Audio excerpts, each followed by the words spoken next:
Alors, lorsque vous êtes en train de faire un travail pour quelqu'un et que vous faites mal ce travail, c'est tout simplement une manifestation de votre manque de respect profond et très prononcé envers la personne.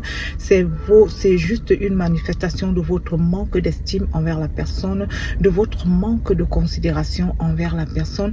Et qui plus sans dire que cette personne n'est nul autre que votre client. Ça veut dire que l'acte que vous posez, le travail que vous faites pour cette personne, ce n'est pas du bénévolat. C'est un travail qui va vous rapporter de l'argent. Et tout ce que vous trouvez à faire, c'est le faire mal. Alors bonjour, je suis Diane Akoa, ici sur ma chaîne Tout un système de pensée. Nous parlons du service client chez nous en Afrique.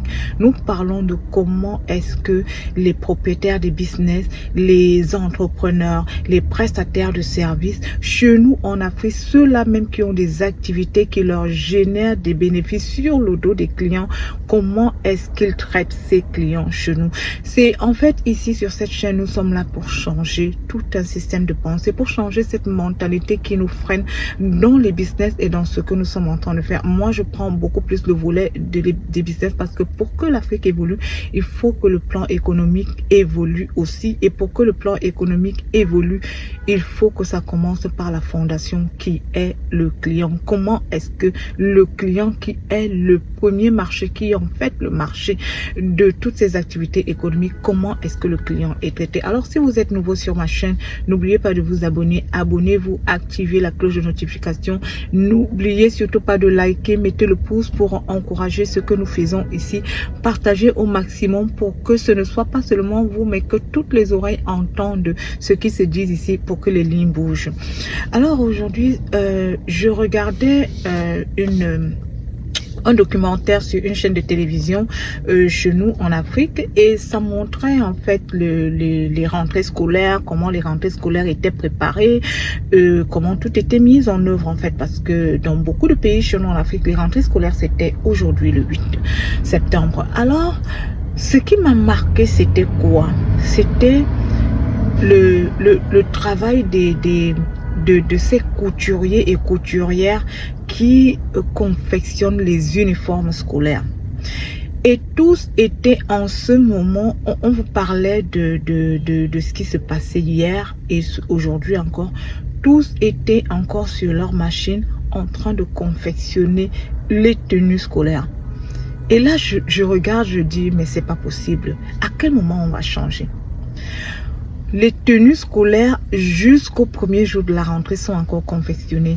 Et laissez-moi vous dire ce qui se passe généralement chez nous en cette période-ci.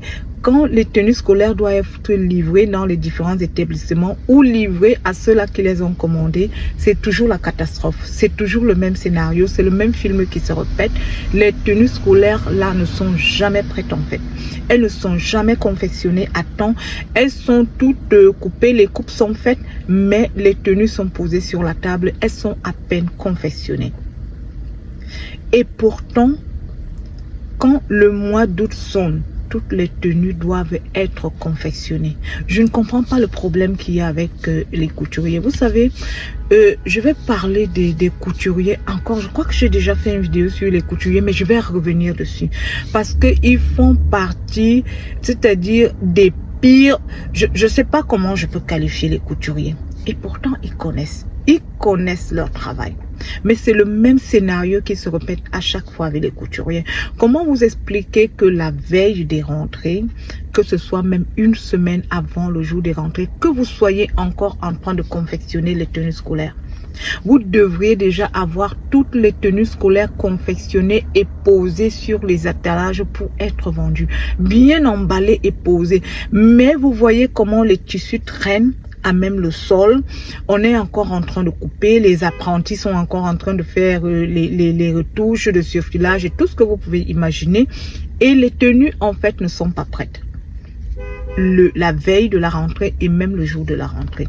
Et c'est ce qui se passe avec les couturiers.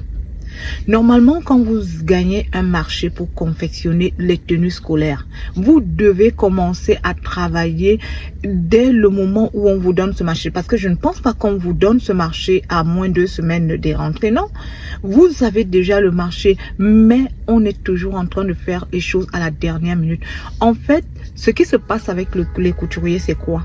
Ils ne prennent jamais le nombre de commandes qu'ils peuvent exécuter. Ils sont gourmands, ils veulent prendre plus qu'ils ne peuvent faire en fait. Ils ont un nombre d'apprentis et ils savent que généralement je peux peut-être confectionner 100 tenues, mais parce qu'ils veulent gagner plus, ils vont prendre une commande de 200 tenues et ils vont promettre de livrer les 200 tenues en 4 semaines, sachant que même les 100 tenues qu'on leur donne, ils ne peuvent pas les livrer en 4 semaines.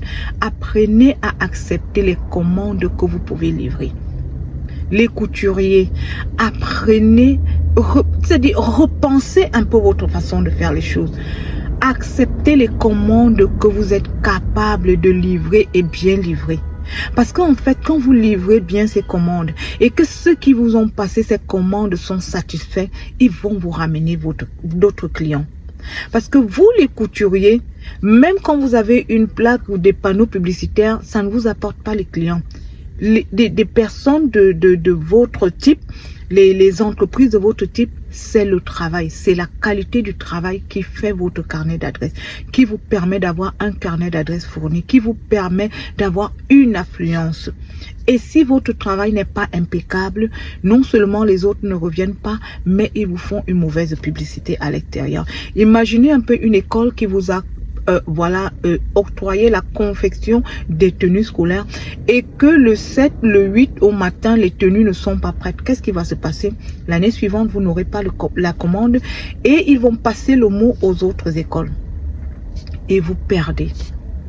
Vous perdez. Il vaut mieux pour vous gagner le marché de 50 tenues, les confectionner correctement et bien et avoir un résultat positif, non seulement à votre niveau, mais au niveau de votre client.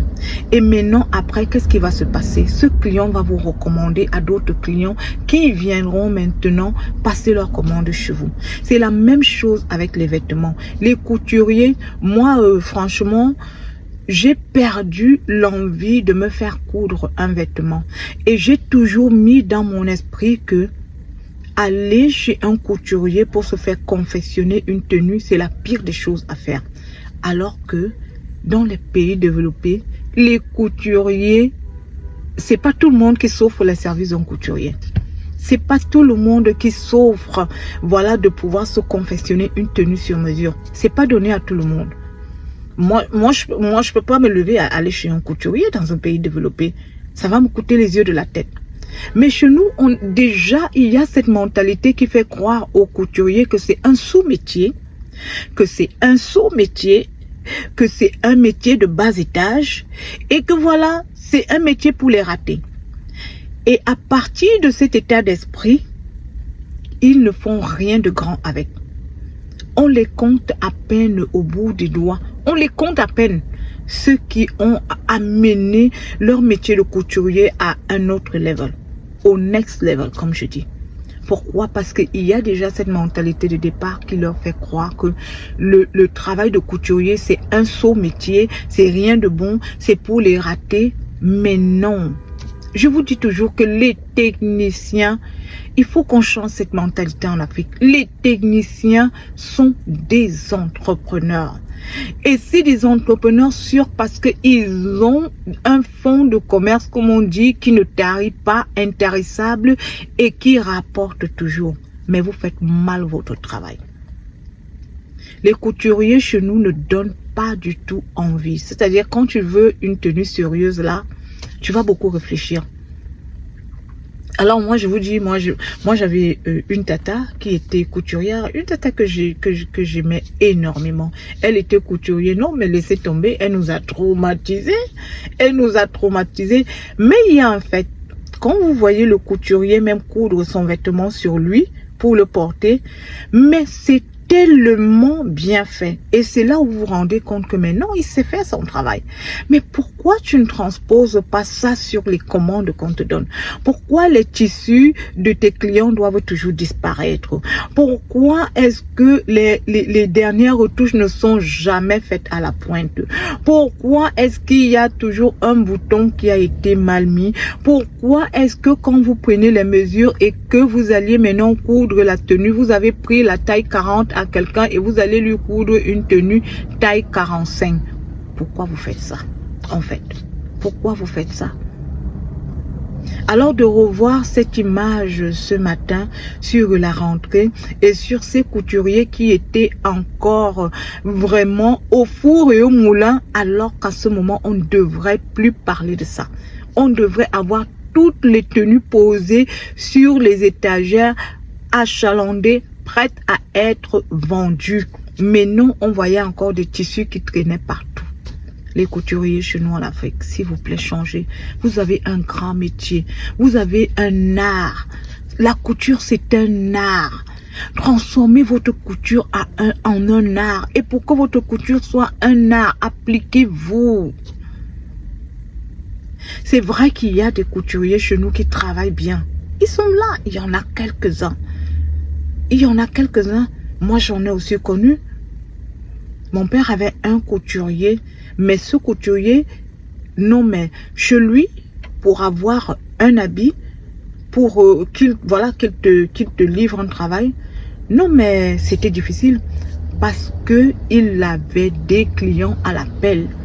Et puis, quand il ne pouvait pas te faire le travail, il te disait qu'il ne pouvait pas faire le travail.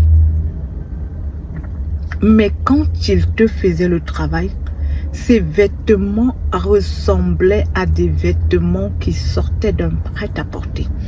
Il vous les faisait sur mesure. C'était sur mesure, à la mesure près. 1 centimètre ne débordait pas.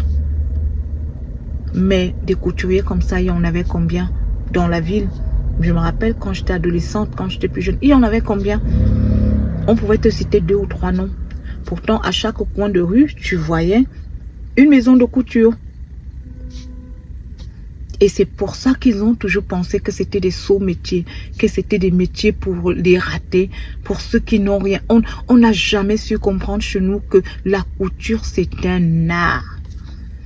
Ce matin, je voudrais rappeler à tous les couturiers chez nous en Afrique, vous avez un art. Valorisez cet art et valorisez vos clients. Pour valoriser votre art et pour vivre pleinement, vivre de cet art qui est votre couture, valorisez vos clients, valorisez leurs commandes. Prenez du temps, confectionnez des choses bien faites. Donnez leur satisfaction totale. Respectez les délais. Prenez le nombre limite de commandes que vous pouvez exécuter. Et vous allez voir le résultat.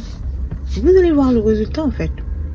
Donc c'était un peu ça ce matin. Je voulais parler des couturiers. Je voulais encore leur dire que c'est à eux de décider s'ils veulent avoir les clients à leurs pieds. S'ils veulent faire de leur métier, de leur technique, un art. Alors, si vous avez aimé cette vidéo, likez-la, envoyez-la à tous les couturiers, partagez-la à tous les couturiers chez nous pour que les lignes bougent, pour qu'ils changent leur mentalité et qu'ils se rendent compte à quel point ils ont le sésame dans les mains, à quel point ils ont la poule aux odeurs dans les mains. Et voilà, abonnez-vous si vous n'êtes pas encore abonné.